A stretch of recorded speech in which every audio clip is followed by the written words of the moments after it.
à son Excellence, Monsieur Barack Obama, président des États-Unis d'Amérique, à son Excellence, Monsieur François Hollande, président de la République française, à son Excellence, Monsieur Stephen Harper, Premier ministre du Canada. Je viens de manière inopinée vous citer comme étant des personnalités, des hautes personnalités mondiales ayant acquis le pouvoir par la voix du peuple et non par la voix des armes. Excellence, il y a un petit pays en Afrique centrale, la République du Congo-Brazzaville. Ce pays, exploitant du pétrole,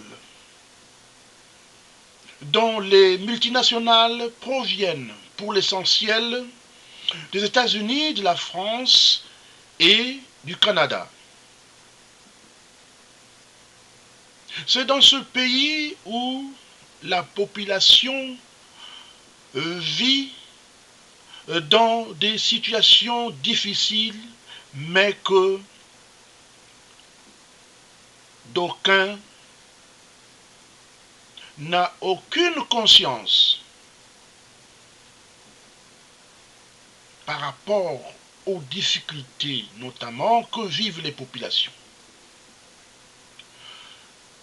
Tous les pays du monde aspirent à la paix, à la sécurité et toutes les sécurités.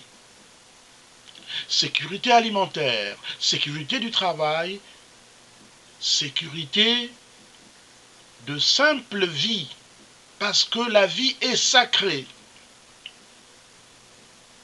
Depuis les indépendances, ce petit pays a fait un petit chemin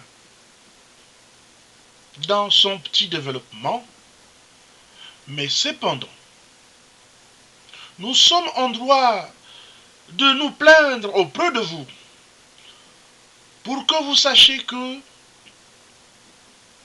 la dictature, les crimes financiers, les crimes économiques et les crimes humains qui s'y déroulent ne peuvent pas être connus par le monde entier et notamment vous, les grandes personnalités de ce monde.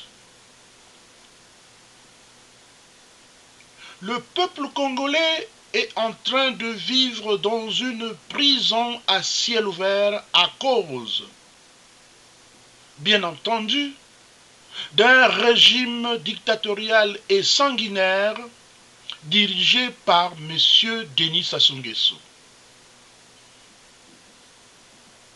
Il est grand temps que toutes les personnalités mondiales comprennent que le peuple congolais ne veut plus de la dictature et que nous souhaiterions que M. Sassou Nguesso quitte le pouvoir sans effusion de sang. Pendant que le peuple congolais meurtri souffre d'année en année, de décennie en décennie, M. Sassou Nguesso gaspille l'argent des contribuables pour aller s'acheter des armes. Le Congo-Brazzaville n'est pas en guerre contre une nation quelconque frontalière. Le Congo n'a jamais fait la guerre contre un pays frontalier pour un différend quelconque. Alors, d'où vient que M. Sassou Nguesso prenne l'option de s'éterniser au pouvoir quand on sait que 2 fois de suite, il est venu au pouvoir en faisant couler du sang des innocents. Nul ne peut oublier que la vie humaine est sacrée. En tant que militants des droits de l'homme, nous nous élevons contre cette tyrannie qui se propage à l'horizon au Congo-Brazzaville. M. Denis Sassou Nguesso est arrivé au pouvoir pour la première fois en 1977 en faisant couler du sang des innocents, en préparant des procès ignominieux, alors que l'assassin du président Marien Ngouabi n'est autre que M. Denis Sassou Nguesso. À la suite de la conférence nationale, après que tout le monde ait accepté, après que tous les pays aient accepté la démocratie, M. Denis Sassou Nguesso a été mis à l'écart de manière pacifique par un scrutin qu'il a organisé, préparé par lui-même. Comme tout le monde l'a connu, M. Sassou Nguesso est revenu au pouvoir par les armes en tuant de manière délibérée le peuple congolais meurtri. C'est pourquoi, Excellence, M. Barack Obama, président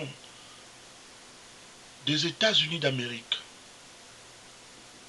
M. François Hollande, président de la République française, nous nous engageons, nous, peuple congolais, dès aujourd'hui, de faciliter le départ de M.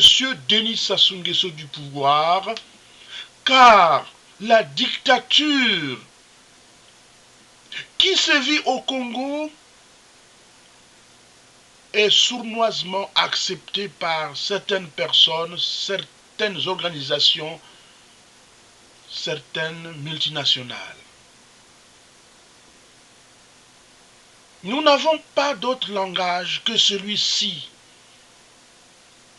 Nous souhaitons donc, dès maintenant, le départ de M. Denis Sassou Nguesso du pouvoir, car le peuple congolais ne vit pas, mais il vivote à cause des politiques sanguinaires, des politiques de cafouillage économique, des politiques des tueries auxquelles M. Sassou Nguesso s'est accordé avec tous ceux qui l'ont soutenu et qui continuent à le soutenir jusqu'au jour d'aujourd'hui. Nous ne sommes pas des vents en guerre. Nous ne sommes que de personnes mûres ayant compris que M. Denis Sassou Nguesso a trop menti. M. Denis Sassou Nguesso a trop volé et les biens mal acquis sont une situation connue de tout le monde, au Congo, en Afrique comme en Occident. Comment peut-on garder un tel monsieur qui a trahi son propre devoir, qui a trahi son propre mandat, fut-il celui d'un président parvenu au pouvoir en usant des moyens comme le coup d'État? Voilà pourquoi, Excellence, nous vous demandons de jeter un droit de regard sur ce petit pays, mais riche, et dont les multinationales viennent faire du cafouillage avec M. Denis Sassou Nguesso. Excellences, solennellement, prenez en compte toutes ces doléances parce que le peuple congolais est en train de souffrir. Je ne peux que vous remercier solennellement et que vous soyez à même d'écouter ce peuple meurtri. Ce peuple est meurtri tous les jours. Voilà le discours du peuple congolais présenté par l'un de ses fils, Gervais Mbumba, militant des droits de l'homme. Je vous remercie.